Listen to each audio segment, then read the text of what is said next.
মন খারাপ এক ধরনের নীরবতা, যেখানে শব্দগুলো হারিয়ে যায় আর অনুভূতিগুলো শব্দহীন হয়ে থাকে। এটা যেন জীবনের এক ছোট্ট বিরতি, যেখানে নিজের সঙ্গে নিজের কথোপকথন হয়।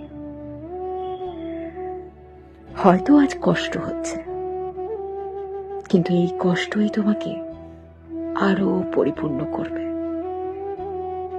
তোমার মনে কষ্ট এলেও তার মধ্যে জীবনের রং খুঁজে নাও। হয়তো এই বিরতির মধ্যেই তুমি জীবনের নতুন অর্থ খুঁজে পাবে। খারাপ সময় সবই ক্ষণস্থায়ী, এই মুহূর্তও একদিন সুন্দর স্মৃতিতে পরিণত হবে।